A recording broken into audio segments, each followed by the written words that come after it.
Stay tantalized. Stay tantalized, Roddy. Tantalizing. Stay tantalizing. Stay tantalizing. Stay tantalizing.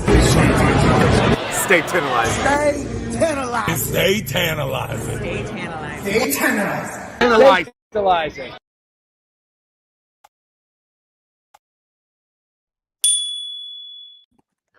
What's up, everybody? It's me, your boy, the YouTube champ, Tantalizing Tony, here with a special guest tonight. It's not a watch along. And you guys are like, what, Tony? You don't do interviews, but I do for special people. So, guys, listen. You were watching the stream the other night. We were watching Dynasty, and someone mentioned Lyric Swinton's name, so I looked her up, and here she is, everybody. This is Lyric Swinton. Hi, Lyric. Hi, everybody. So excited to be here. Thanks for coming on such short notice. I appreciate you. So, Sure. guys, if you're not familiar with Lyric, this is her actual. It's Twitter to me, but of course, people call it X. Check her out, follow her. She's awesome. She has great takes on a lot of things. Kira, why does this not work? Kira, what am I doing? There we go. And guys, Kira's off camera today. She does not want to have anything to do with me today. She's very mad at me. So Lyric, I know very little about you. And I purposely didn't really go into too much to find out because I wanted to just talk to you, make it organic. You know what I mean? I didn't want to be forced. Pastor, what's up, man? Good to see you here. We acknowledge you, Pastor. So I know you're a writer, correct? Yes, I am. So how'd you get into writing? And did you go to school for this, or is something you picked up, or?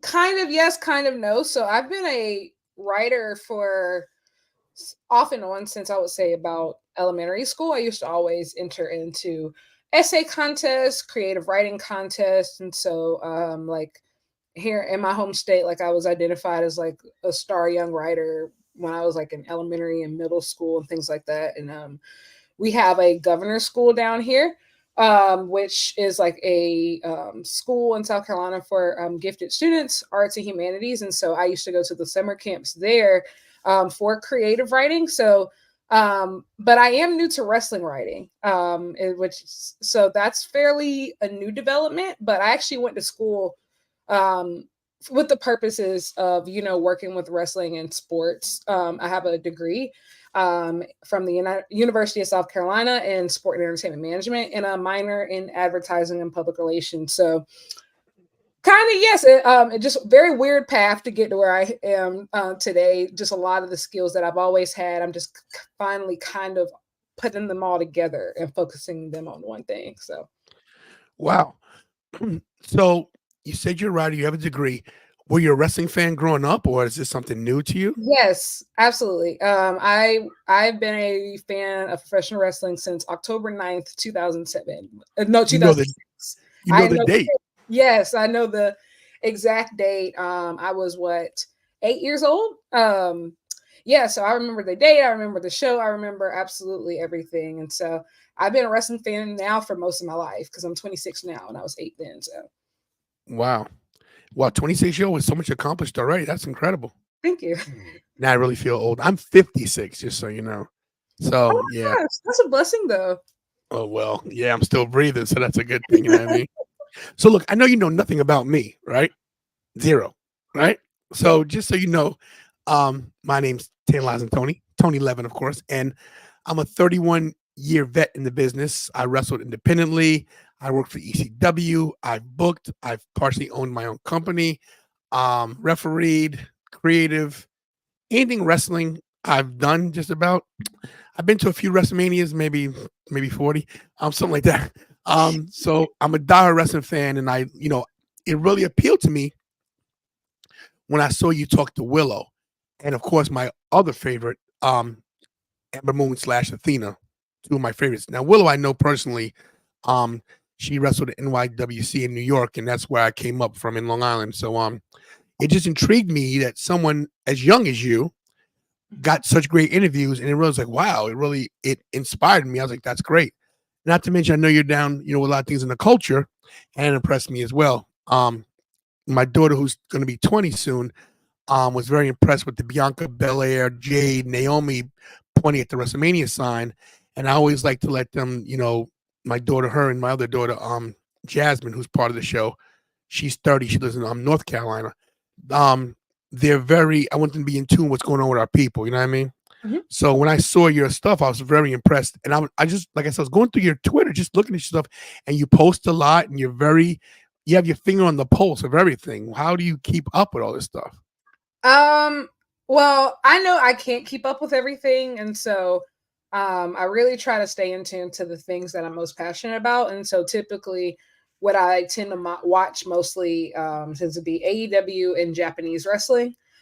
Huge fan of Japanese wrestling, and honestly, I think that when you're really passionate and when you let passion lead you, it's so much easier to, I think, create content. Like even when I'm going into interviews, when I'm going into writing articles, I don't go with the thought process of what's going to get the most clicks or what's going to get the most likes. Like, don't get me wrong, like those things are great and I appreciate, like, all the support for all those things, but I genuinely seek out to interview people that inspire me, people that I want to listen to, people that answering the questions that I want to know the answer to, like you mentioned, Willow and Athena, two personal great inspirations of mine. I will say it is really hard. One, it's expensive, I think, to travel a lot. I would love to one day, possibly get paid for a lot of the stuff that I do. Right. But I'm very proud of what I've been able to accomplish in a fairly short amount of time of being able to cover wrestling in 4 different countries in less than a year, in 3 different continents. Is incredible, and I'm having a lot of fun, and I feel like I've only gotten started. I haven't even scratched the surface of what I'm capable of, truly. That's great. I love your drive and your confidence. That's great. A lot of people get bumps in the road in the way and they stop. I'm one of those people that have stopped, started. And to see someone at your youth doing this is great, because to me, it's just look, I think I have a pair of Jordans older than you, tell you the truth. So, but it's great to see. I love to see, our Black women doing their thing. I really do. I can't stop saying how impressed I am with your stuff. You also have, excuse me, you also have a podcast called Maps and Graps. Yep. Now, what does that mean exactly? What's Maps and Graps? It talks about like my love for international wrestling.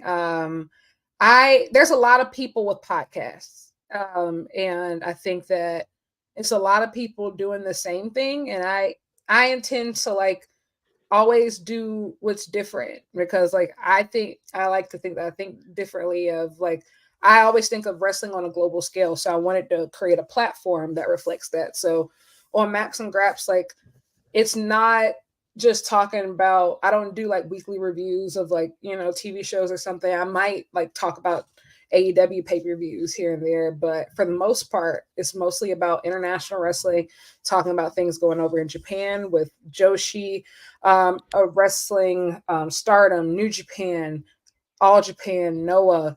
Also, there's a bit of British wrestling in there. I'm a huge Rev Pro fan, and anything else that comes up from time to time. So, Maps and Graps is just. It really started. It was supposed to be like a travel podcast because I was traveling so much at the time, but it kind of just ended up being like this global wrestling podcast. And so we just celebrated our first year, and so I'm excited to see where it goes next. That's great. Shout out to Anthony Blackwood Jr. in the chat. He says, my dude killing the interviews. The reason why he's saying that is because he's the guy who interviews everybody. I'm not really an interviewer. So he's watching me, and I know he's critiquing. Tony, you should have said this. So just so you know, I have no notes, have no topic, because that's not what I do. So I'm a talker. But Anthony Blackwell, I'm sure you've been critiquing me. Let me know how I did later, bro. Appreciate you. And trust me, after this, he's probably gonna hit you up because he'll get the good stuff out of you because I have no clue about interviews. I'm just impressed by what you do. So you said you covered AEW and Japan. I didn't hear you say WWE at all. Yes, I don't typically cover WWE. Is there a reason for that? For what I like as a wrestling fan, I'm a huge in-ring person. The style is not really compatible with this version of me as a wrestling fan. As a kid, yes, but it's just not my jam. It's not my jam. And like Wow. I'm one of those people. I'm not a hate watcher, so like I'd rather talk about things that I like rather than cover something that I know I'm going to critique 24/7. Now, I do watch the big pay-per-views, of course. Like I watch Survivor Series and Royal Rumble and WrestleMania and SummerSlam. I watch those big shows. And there's a lot of talent in WWE that I have a lot of respect for. And some people that I support everything they do, like Bianca Belair. But for me, like with the wrestling that I like, WWE isn't able to fit that need for me. So, Wow, that's brave to say. Did you watch WrestleMania this year? I did. What did you think? I think Positive only. You know, I know you like to go negative, but what do you think positive wise? I will say I didn't like much of night one aside from the Sami Zayn and Gunther match, which I thought was fantastic. Incredible. I'm a huge fan of those two guys. I really I had fun with the Cody Roman match. I can't say I was like super oh my gosh, I was looking forward to it. But I had fun with the match. I think it did what it needed to do. What else? I really liked Bayley versus Io. Fans of both of those ladies. Right. I wanted to be more into the 6-woman tag, but like it was only 6 minutes, and I felt like that was kind of disrespectful to the talent. But like I said, I think it was more to protect Jade a little bit, Oh, I agree, but also at the same time, like this is how I feel. If people love to say like Bianca Belair is the female Cena, right? And so if she's the female Cena, does John Cena get 6 minutes man tags on WrestleMania with an undefeated streak? Absolutely not. Like, wow, I never thought of that. And that's just my thing is if we're pushing this woman to the top of the ladder and she's getting reality shows and she's working these crazy schedules, like I believe that Bianca Belair is probably the hardest working person in wrestling. Just think about the schedule that she does between making her own gear, the media appearances, doing every house show loop. And she's supposed to be one of these big stars of the company, but 6 minute 6-woman tag. I don't agree with that. And even like Naomi, she was a world champion 6 months ago and being in the 6-woman tag, all for protecting Jade. Like I get it. But I do think that the way that some of the women were handled, I don't personally agree with that. It was disservice to them, and disservice to the people watching them. Yeah, I agree with that 100%. And then like you got chicken around the goalpost, like the Wingstop ads and stuff. Like I have my own personal feelings about it. Right. Nothing about the actual talent. I think that all the women are absolutely very talented, but I didn't rock with that at all. And that is so funny because I never even thought about that until you said it. And that's what's so great about what you do. You come from a different perspective. You're a Black woman. You're young. You're from a different demographic. And you can actually teach somebody like me who's a little older, maybe set in his ways, that doesn't see it from that point of view. Because I'm very smart when it comes to wrestling, but I didn't even see it at that. And I've been in the ring. I didn't even see it from that aspect. And that's a very good point to make. Wow. Incredible. So I'm impressed. Let's talk about Willow, if you don't mind. Oh, of course. I love talking about Willow. Willow's my girl. Okay. I love her to death. She sat next to my table. Alicia Fox and I had a table at WrestleCon, and Willow sat to our right. And Willow knows me from a lot of places, of course, NYWC. And about 3 years ago, I told Willow, I said, yo, AEW's going to sign you. She's like, no, Tony. I was like, trust me. I said, listen, you're killing the game. And I guess she knew in a way, too, because she knows she's good. Look, she can't know she's not good. She's amazing. But she's very humble, and she's very grounded down to earth. When I saw her at WrestleCon, I said, yo, you're going to beat your heart, aren't you? And she gives me a look like, I don't know. Maybe I'm going to do my best, Of course, kayfabe it, of course. And it just made me realize that someone like her, so young, so vibrant on the scene, can really bring people into wrestling different than a Bianca Belair, because they're very different, from different backgrounds and the way they approach things. Because look, Bianca Belair works for the biggest company on earth. And if you think about it, AEW is still a startup. If you think about it, it's only been going on 5 years. But what I wanted to ask you is, when you saw her get that win, did you pop? Was it big for you? Did you? Oh, it was huge for me. I've been following Willow throughout before she got signed to AEW, and like with the TBS title specifically, she probably challenged for that title about 6 or 7 times. And I remember watching her lose every time and like just being absolutely heartbroken. She was actually one of the first people that I've ever met, like when I first started traveling, when I went to my first pay-per-view. And I met her. I wasn't even like doing content or anything yet. And I just remember she was just such a warm spirit and let me know personally, like, that, maybe I can do this. Like, she's, like you said, she's so different than like a Bianca Belair or, a Jade. Just because, like, I'm really glad that we exist in a world where all of the Black women in wrestling are not monolithic, and everybody's different and brings something different to the table. And Willow is just, she's such a pure baby face. She's so like, she has this positive energy, and I think like she's just unconventional. Like, she has an unconventional moveset.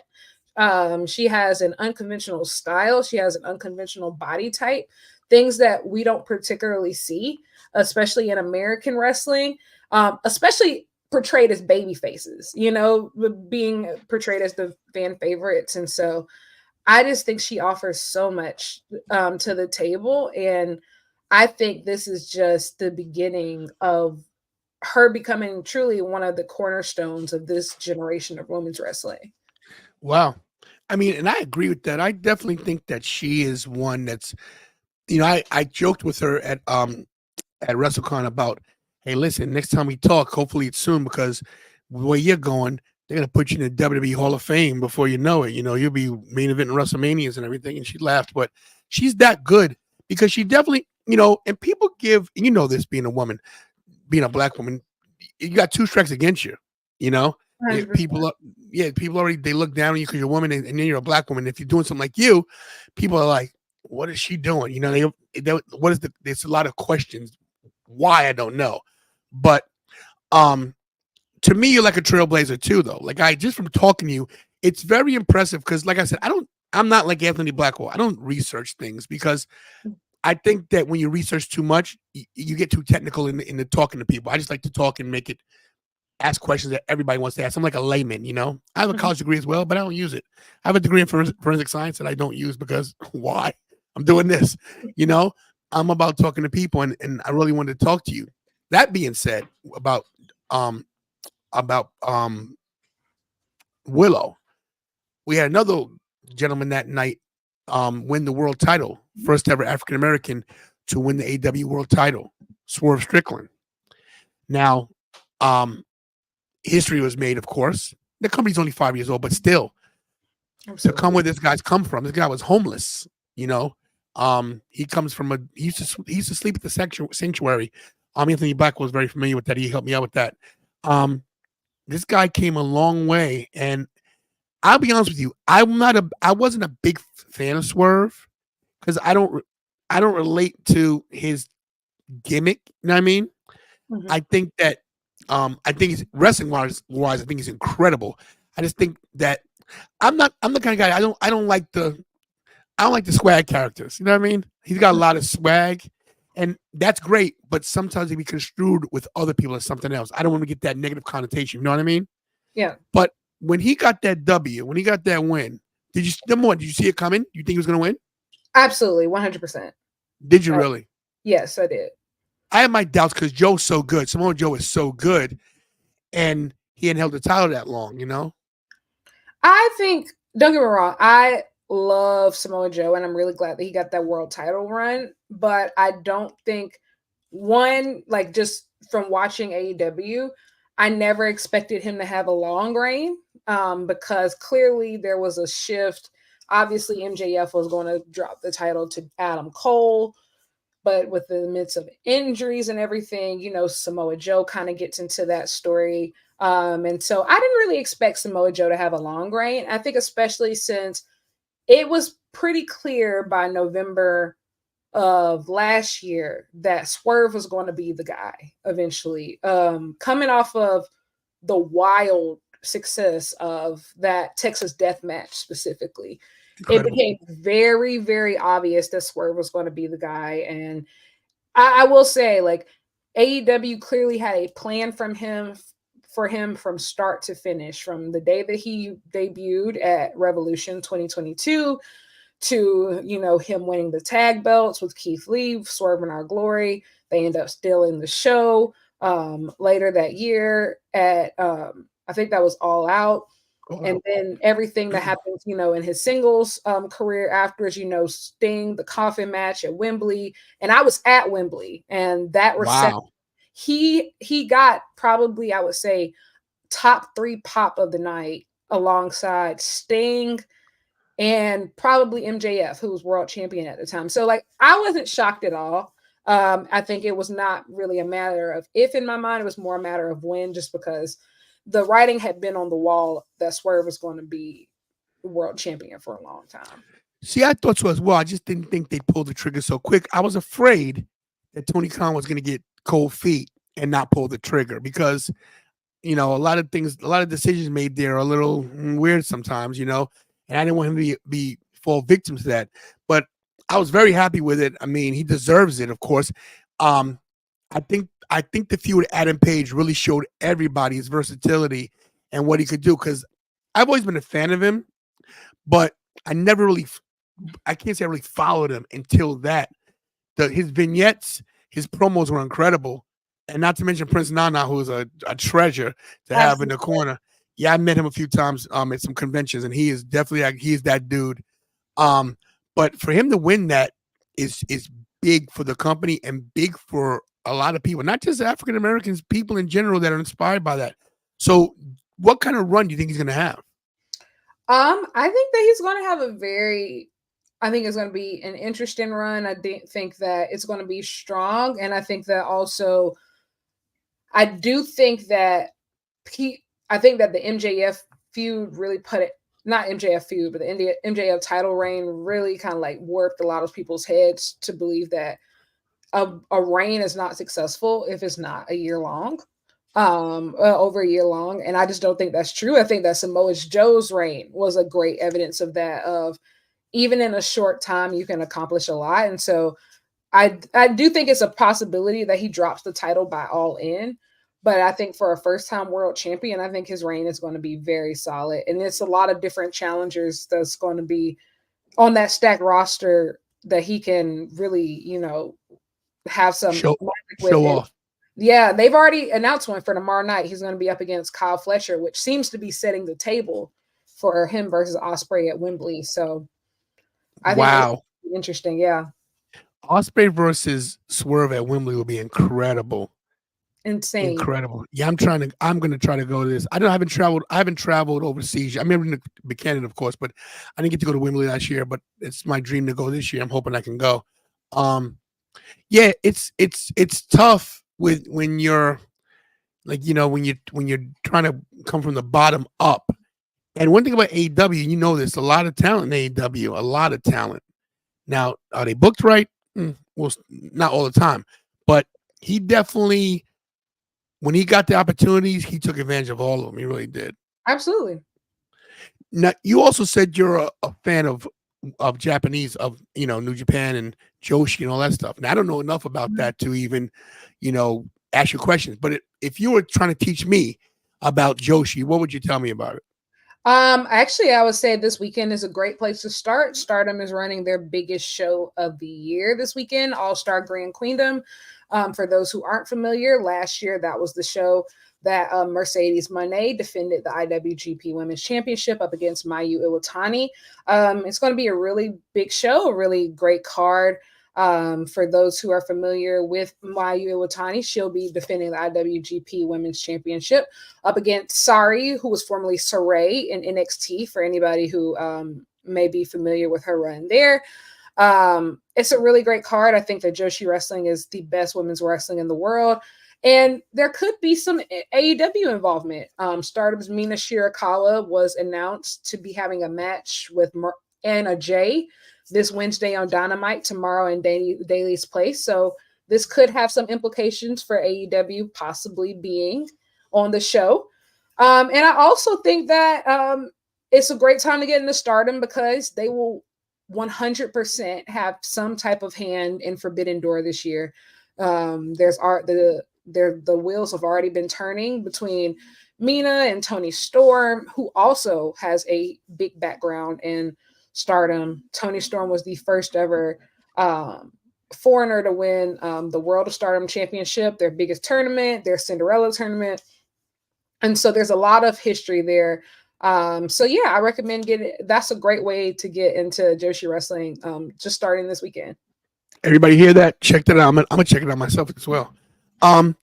So yeah, Forbidden Doors in Queens, correct? In New York. Yes. Will you be there? Will you be there?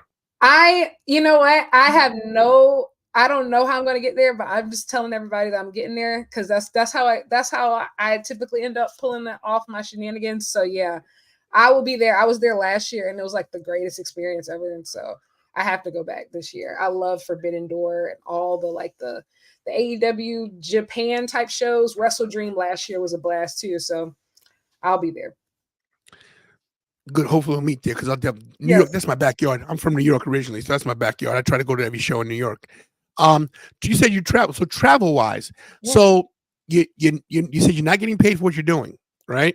No, not enough to where I can like live off of it now. Do you have any sponsorships? Do you have anybody helping you out at all? I mean, not to get into your finances, but actually no. And that's really a part of year 2 for me of just really reassessing. Like I said, I'm very proud of everything that I accomplished in year 1, but I do acknowledge like there's a lot of gaps that I do need to fill. And that's one thing that is on my to-do list of things that I really want to start pushing for out of my own personal brand this year. I have a lot of goals and that is definitely up there to get some sponsors because I do a lot and I travel a lot and I work a lot and it would be nice to, be financially compensated. Something that one I can relate to very much so because Kira and I travel a lot. We drive a lot of places. We try to do everything on the East Coast, but sometimes we go to Vegas, California. It just depends on, airfare is expensive, but to travel and to get these places and get tickets and hotel, it's so much. People don't realize how much work this is other than what you do in your real life job as well. You know what I mean? Absolutely. And I honestly, I truly feel like it's a little bit harder sometimes because I will say like my niches, my interests are a little bit more niche when it comes to wrestling. So I'm used to having to go places by myself and like have to like fund everything myself just because like there might be nobody else going that I know going where I'm going. And so for Japan is one of those places, right? So like I was in Japan a few months ago and greatest experience ever, but like having to fund that entire trip, or I was in London twice last year, so like I have big dreams, but I'm having to like really be a lot more intentional about what and where I go and like what I can and can't do. Yeah, and listen, when you have limited funds, like like I said, I have children, so it's tough because you got to pick and choose what you can go to, and it's tough because you might miss something that you really want to see, but then you have to save for other things. It's really hard. I commend you on that as well. And being a woman traveling alone, it's not easy. I mean, I mean, not you can't take care of yourself, but the world is the world. You know what I mean? I will say it's harder in some places than others. Like Japan, I've never felt safer in my life. Really? Yes. I was completely alone and I've never felt safer. I literally could walk the streets in the dark in the middle of the night and feel so safe, ride the train, feel so safe. It kind of took me off. It shocked me too. Just because like I'm not used to that at all, of just feeling really not just really safe, just walking around. But yes, I loved it there. London was really cool. Like they don't really carry guns. So like I loved England. Now that I've traveled more places, to be honest, I really get more scared traveling in America than anywhere else. But like foreign wise, I've had some really, really positive experiences of being treated well outside of the country. Isn't that crazy to say that the country we live in, we have to worry where we were born and raised and everything, and we go somewhere else and we're like, hey, okay, it's great, you know. Yeah, Like I feel that way in Canada. I feel safe in Canada, but I don't feel safe. I live where I live is there's no crime, but a couple towns down, I won't go there in the dark, and, you know. And I'm from Brooklyn, so I'm not afraid of anything, but I'm afraid to go to Wilmington sometimes yeah. because it's tough.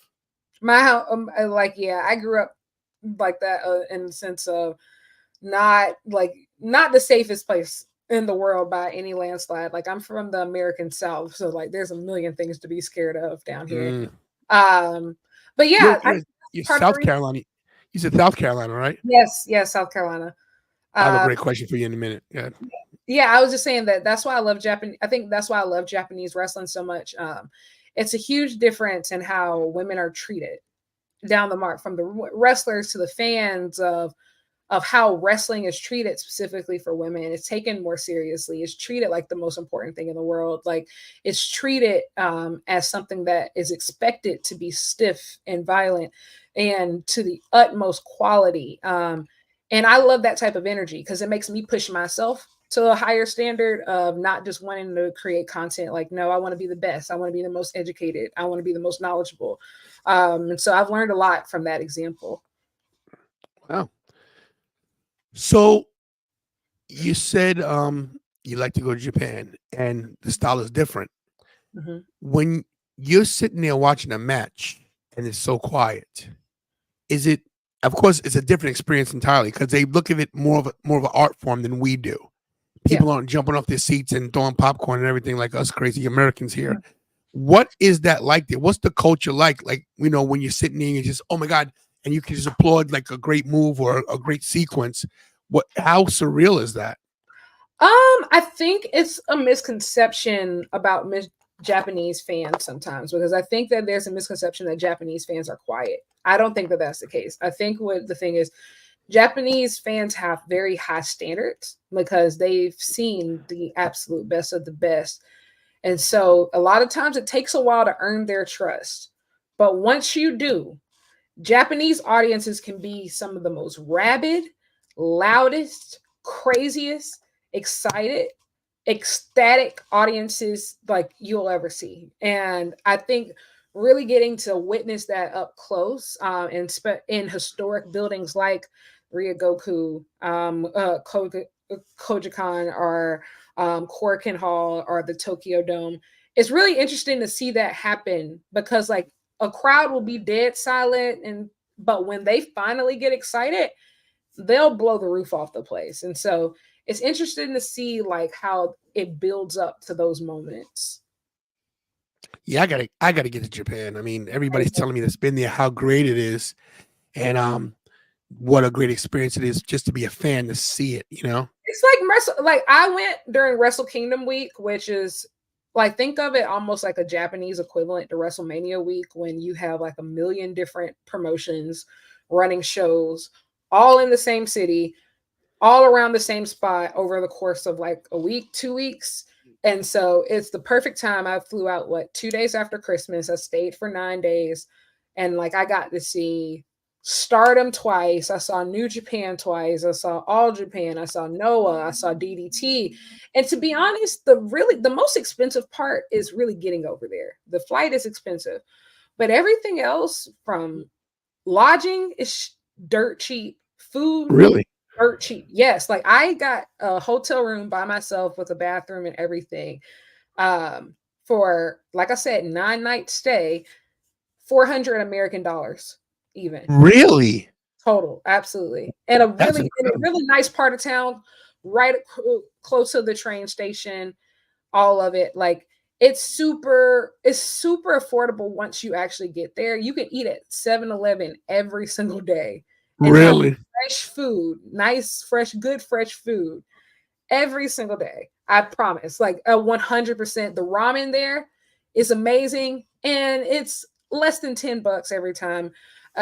It's super cool. Like, I really enjoyed it. Like, for example, even like for New Year's, like there's not a big fireworks display or a drinking culture. A lot of people go to like the temples or stuff. Like me, I bought like a mini bottle of champagne and like just went back to my room.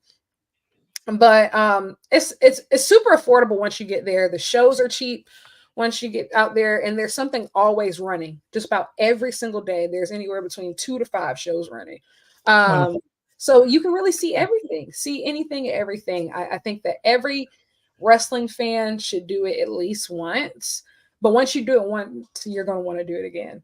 Kira, we're going to Japan. Kira, you hear me? We're going to Japan. We're going on lyrics recommendation. We're going. So you've been to Japan. Where else have you been? For wrestling, I have been to I've been to Tokyo. I have been to London. I've been to LA, Chicago, Greensboro, New Jersey, Seattle, Philadelphia a few times, DC. What's the worst place wrestling wise you've been to because of like maybe logistics, not shows, but traffic problems? Newark, New Jersey. Newark, New Jersey has the worst airport ever. And I was that was my first ever time flying for a wrestling pay-per-view. So like I was still like a regular fan, wasn't doing any content or anything. And I remember I said, whoa, this airport sucks. It almost like discouraged me from ever doing it again. Newark's bad. Newark is terrible. And I'm actually really upset with AEW because Full Gear is back in the same building this year. Yep. So it's like I've been to the last 2 Full Gears. So I went to Full Gear, and when it was in New Jersey, I went last year in LA, and so I probably will end up there this year. Somebody said, like, the Germany scene. I want to go to Germany so bad for wrestling. I've been to Germany before. I studied abroad there in college for a little bit, but never experienced wrestling there. And so going to the WXW in Germany, that's one of my goals that I definitely want to accomplish. Wow. We had a question. Where was it? We had a couple questions. Mick had asked a question. Who's your favorite superstar? Is this a WWE question? Any kind of question. Because I know, like, they say superstar. So if we're talking WWE, Bianca Belair is my favorite superstar. Easily. Okay, wrestler then. Who's your favorite wrestler? Oh, my favorite wrestler is Kenny Omega. Omega. Wow. Yes. Who is your favorite international wrestler that Kenny Omega as well? Katsuyori Shibata would probably be my favorite international wrestler of all time. Why? What is about Shibata? What is about Shibata? Shibata truly, for me personally, like I remember when I first got back into wrestling really deeply, it was 2022. I had really hit like a very big wall in my personal life. Like I was experiencing major burnout, depression, going through health issues. And it was really hard to leave my house. Like it was just really hard to leave my house. It was hard to do anything. It was hard to function. And I would sit at home, like with the lights off, and I would watch hours and hours worth of Japanese wrestling. And I remember turning on Shibata versus Okada at Sakura Genesis. And I remember on the first watch, it ended up being like my favorite match of all time. But 2, the intensity of Shibata's performances, like it really gave me something to like invest and hang on to when I was like really feeling like aimless in my own life. His performances are always so passionate. Like he's putting his life on the line. Like he's just such a passionate performer. And I love the fact that he's made his own way simply by being the wrestler. Like no extra gimmicks, no frills. He just is going to be the best at what he does. And like, I really respect that a lot. And so Shibata, his passion has always been like so powerful to me. And I got to meet him. And it was a super cool experience last year in the UK. So I love Shibata. Wow. So Blackwell, he wasn't trying to explain this to me because I respect Eddie Kingston, right? but I'm not gonna lie to you. I'm a little critical of him. So are you an Eddie Kingston fan? I am an Eddie Kingston fan. So do you feel as amazing as Blackwell does as well? I do. I think Eddie Kingston's amazing. Explain it to me. Please explain it to me. Okay, so on one hand, I think Eddie Kingston is amazing because one, Eddie Kingston is a huge reason why I am into Japanese wrestling. Huge reason. When he was on Twitter, he used to post all of these Japanese match recommendations. And he would post them sometimes in the middle of the night. And like I said, I was depressed. I was going through a lot. And so like I would just watch these videos all day long. I would save them all up and a watch later, start watching them after work and stuff. And I started understanding like why he was passionate about this stuff so deeply. And then like watching his matches after that and like seeing those types of like seeing that influence passed down like from the great, legends like the Four Pillars of Heaven, in of All Japan Wrestling, like the guys like, Kawada, Kabashi, Misawa, Toei, Akiyama. I start getting into a lot of that stuff too. And then like seeing how he puts that fighting spirit into his matches. And I think he just brings a level of authenticity to wrestling that we don't see right now. Everybody looks so perfect. Everybody's beautiful. Everybody is the perfect size. Everybody has the perfect teeth, the perfect look. And like, everything is so pretty now. And I love the fact how Eddie is so gritty and he's so real and authentic. And he's so realistic in the sense of he can't even accept some of the praise he gets from other people just because like he doesn't believe in himself. And I think that that's very realistic. That's very real. That's a very real emotion that I personally have struggled with. And he communicates that very beautifully. I feel like during his matches, and his performances and in his storytelling. For a lot of people, Eddie Kingston is as real as it gets for wrestling. Like there's been times where a promo from him has hooked me back in. I bought Double or Nothing 2022 right before, like 2 hours before the pay-per-view, because I saw Eddie Kingston. I saw Eddie Kingston promo on the internet and I said, well, this is crazy. And then I ended up watching Anarchy in the Arena and I was like, this guy is the coolest thing I've ever seen. So yeah, I'm a big Eddie Kingston fan. I really enjoy him. It's crazy because a lot of people tell me that, Tony, how do you not love him? Because you're just like this guy, gritty, real. You say it like it is. It's not that I don't get it. I think that I'm jaded because I'm a WWF guy from a kid. I'm 56, so I've been watching wrestling since 1978, whatever it is. But so like I think because I'm so programmed to, like you said, the body, with what the look's supposed to be. You know what I mean? To me, he looks like me. I'm like, I don't want to look at me. So I think it might be a reflection of myself. I want to get to this question. Then I want to ask you something about depression, if you don't mind, because you said something that really resonated with me. How do you feel about the recent discord over Swerve winning the AEW Championship title, especially in the BIWC? Yeah, so I talked a little bit about this last night on All Elite Keeks' show. Shout out to her. I feel like everybody's entitled to feel exactly how they feel about Swerve as a person. I think that one of the biggest mistakes that he made, or whoever was in charge of, like, I guess, managing him, was not addressing some of these concerns head on. I think that you should be proactive rather than reactive in any type of public relations situation. But hey, that's just me.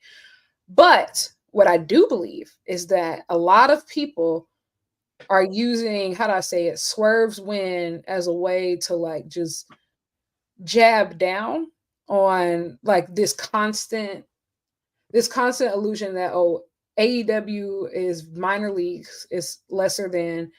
And that's where I have a problem with it, because it's just like seeing people be like, oh yeah, I wish I could congratulate Swerve, but most of those people, they don't watch AEW anyway. They don't support the show anyway, because guess what? Willow is an absolute angel. And people still aren't supporting her like that because she's in AEW. So like the thing is, let's not act like it's all about Swerve. It's not. I would rather people be honest. I've said this numerous times and I will continue to say this. A lot of Black wrestling fans do not care about Black wrestlers unless they are in WWE. We continue to see it time and time and again. It continues to happen. And Black wrestlers see it. And they feel some type of way about it, but they feel like they can't say anything about it. And it's not just people at AEW, it's people everywhere. And that's why, for me personally, I use my platform to uplift the wrestling that's happening all around the world. Like last year, I wrote a very extensive article about the contributions of Black wrestlers, specifically to New Japan Pro Wrestling, because it was a very, very strong year for Black in-ring talent last year in New Japan Pro Wrestling. There's history being made all over the world. Over in the UK currently, there is the first Black undisputed British heavyweight champion, and Michael Oku, who had an excellent match earlier this year with Will Ospreay right before he left for AEW. There's a lot to celebrate, and I feel like we don't do a good job of celebrating all of our Black stars. And so I can't speak for anybody else, but that's why I use my platform the way that I do to try to help change some of that. Listen, every time you say something, I gotta think what I'm saying next, because your answers are so so intelligent. They're so like well thought out. Like, that's throwing me off because I'm not an intellectual. I'm just a guy. So I'm trying to stay like very proper here. No, but you talked about depression. Absolutely. And so I think everybody has dealt with it in some form. I know I have. I know I do. A lot of people use wrestling to deal with their depression. You said you watched a lot of wrestling a lot of Japanese, a lot of New Japan, a lot of wrestling when you were depressed. How do you feel you can pull yourself out of it? Can you pull yourself out of depression? Do you know when it's coming? Do you feel it? Or is it just something that, boom, 1 minute you'll be okay and then it hits you, and then you know the triggers? Do you have any idea? It depends. And I will say I'm a person, I've struggled with depression, anxiety, and other forms of mental health like throughout my life. But I've realized I've gotten a lot better in the sense of, one, knowing my triggers, two, knowing my limits, knowing, like I said, of being able to say, I know I don't like this, so let me not do this. Because I'm gonna be honest, I know myself. 3 years ago, that's not the case, because I was a big people pleaser and always wanted to make everybody happy. And like me. I'm trying to do my best to like come out of that. I started going to therapy regularly at the beginning of 2021. And I've been January 2021 to be exact. And I've been fairly consistent with it since. I ended up getting on medication. And so like I've been doing the work to stabilize, like, my moods. Wrestling has been a great help as an anchor.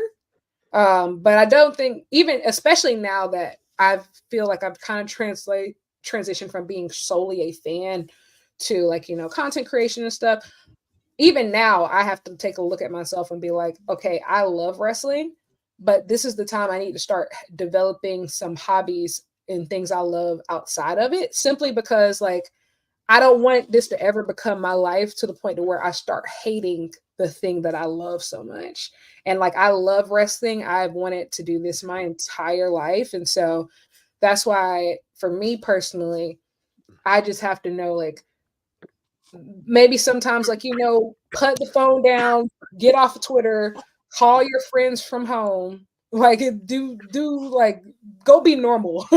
Go to like, this weekend, you don't have to go to that wrestling show. Yes, going to the Beyonce concert with your friends is so much more important. Like, it's just having balance, I think, is really important for me. And also I'm still exploring I've been going through a very difficult time in my life, specifically over the last like 2 to 3 months. And it's still a struggle, like every day, of trying to figure out, what comes next. And especially now after year one, it's like question marks of, okay, this little side project, like this little hobby that it kind of developed into something.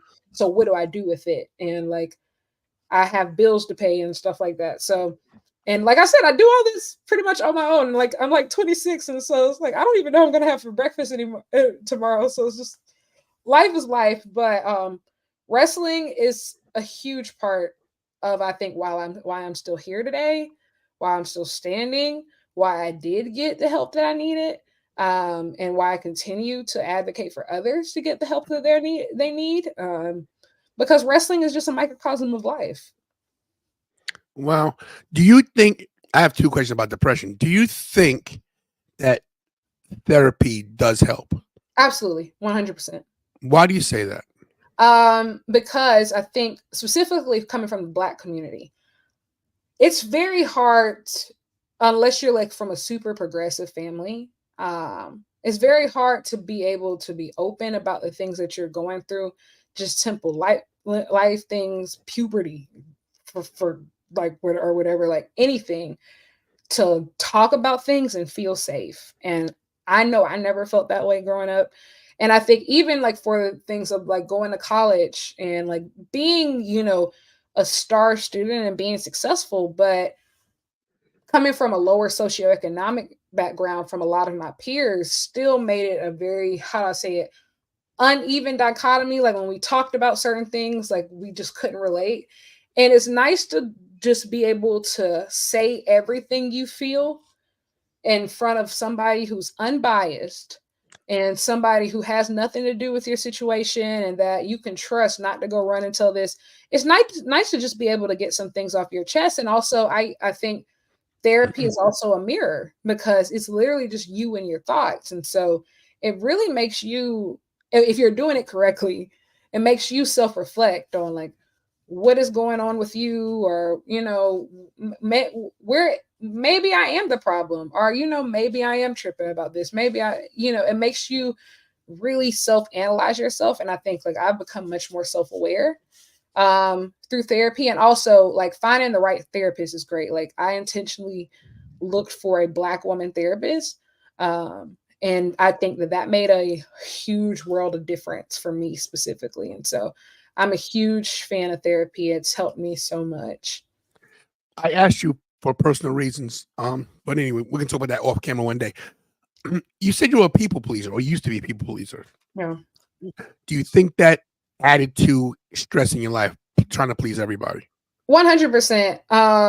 I like, and all of this can be Googled about me, but like I have essentially been pretty like front facing since I was like 4. Like I was like kindergarten valedictorian. I started my first nonprofit in 2nd grade. Like I was like a child prodigy for so long and like constantly trying to be perfect, because like I knew I didn't come from much. So like if I wasn't 100% perfect, I was never going to get to college. I wasn't going to get this. I wasn't going to get that. I wasn't going to get this. And then when I get to college, keeping my scholarship, doing different things, doing TED Talks, Forbes Under 30 Summit, all these different things while being in student government, being in music ensembles, and like, being the face of first generation students on my college campus. Like it gets a lot, but you don't want to let anybody down because you want to prove that you're on the same level as all the rich kids and everybody else. You want to prove like I can handle it, like I can do anything that they can do. And I think sometimes that chip on my shoulder has really bitten me in the behind sometimes, because like I think in the past I've tried to prove myself to people so much to where I inadvertently tear myself down in the process. And I had to learn the hard way, like in the midst of that burnout in 2022, like I'll be completely transparent. Like stress broke me down. I developed vitiligo, stress-induced vitiligo, which doesn't happen to adults typically. It's typically children. So I like had white spots, like this whole forehead and everything turned white. Wow. Exactly. And the medication to fix it was like $1,000, and I had to like pay for it on a payment plan and get a coupon. It was a whole thing. And like it was, as a Black woman, I think you keep going and going and going. It wasn't until that happened to me, because at the end of the day, that's your face. I don't think I would have ever slowed down if it wasn't for that moment of like all that happening to me. I know myself, I would have never slowed down. And so like I just got forced into a position where I had to stop. Like my body literally was giving up on me. Like I started like getting severe back pains, and it was a lot. Like it was a lot. And so like my body literally can't take me being a people pleaser, because I like I said, I've been going at full speed my entire life. So yeah, I can't do that. These are all personal questions, because these are things that I gotta help myself with as well. That's another story for another time. Before I let you go, I have a couple wrestling questions. So we usually do this because people don't like it, but we'll see how you go with it. So if you had the fantasy book, the best match, the best two competitors against each other, what were the two people you put together? It could be a man against a woman too, but whatever you want. Kenny Omega versus Kurt Angle. I always say that one. Wow. Kenny Omega versus Kurt Angle. Yo, Yep. I'm looking at that's a good match. Yes, absolutely. Wow. What about a women's match? Who'd win?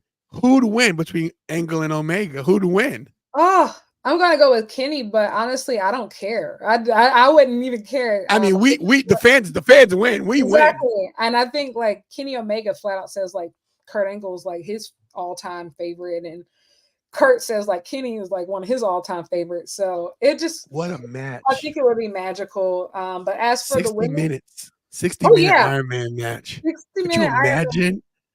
It might go to a 60-minute draw. It would go to that's crazy. Yeah, I'm doing the visual because I'm very visual and I get it quick and I'm already like, okay, this duck, this like that's a good match. That's a great wow. You got great takes. Women. Let's hear the women. I'm going with Athena versus Aja Kong. Wow, I would never think that Aja Kong versus Athena. Who'd win that one? I go with Aja Kong. I would go with Athena now, but if we're talking prime 90s Aja Kong, I'd go with Aja Kong. But now, I love it. Athena. I love Athena. Like I've been following Athena since she was on Independence. I mean, I loved her. Listen, when I first saw the Eclipse, whatever you want to call it now, that springboard stunner thing, whatever. Yeah, she calls it O-face. That thing is incredible. That move popped me. I was like, what is this? And it's ballsy for a woman to do that because they, that's another thing about women in wrestling, especially black women. They got to do that. They have to go the extra mile to impress everybody. Absolutely. Put their bodies on the line, which really is not good for their careers going forward because they always have to do something extra because people aren't paying attention. Absolutely. Athena's actually talked about this because she talks about like during her WWE run of not feeling like she really fit anywhere just because they didn't know where to place her because she's so short. So like they kind of forced her to be a high flyer, which don't get me wrong, she can fly, but anybody who really watches Athena knows Athena is a brawler. She's a brawler. She likes to hit hard. She likes to be all up in your face. Like she can fly. And she kept talking about like the tolls that constantly flying took on her body. And so I think like I'm just really happy for Athena. I think like she's finally in a place where she can truly be her full self. Like the matches that she's put on, like, and today marks 500 days of her being a Ring of Honor Women's World Champion, which has been outstanding. I was actually in the building on the night that she won. But the matches that she has put on in this run are some of the best women's matches on American soil ever. Quite literally ever. She's very good. WWE dropped the ball with her. They definitely did because could you imagine her, Jade, Bianca, Naomi, just even if Sasha, Mercedes was to come back, could you imagine the great representation they'd have there? But just wrestling wise, we never got to see really Athena versus Bianca. We never got to see Athena versus anybody good. Asuka versus Athena was good, but it was a WWE match, which is way different than what it could be, somewhere else, like in New Japan or somewhere else on AEW. 100%. I think that's one thing about the WWE style. They have a style. Like they don't let you be. I can't say that. I think that's changing now under Triple H. I mean, so I think it's changing a little bit. Hopefully it gets better. But Athena's one where I think that there's so much more she can do, I agree. Yeah. So I'm gonna let you get out of here, but I want to tell you this. Number one, I'm gonna ask you because you're a writer and you're an intellectual.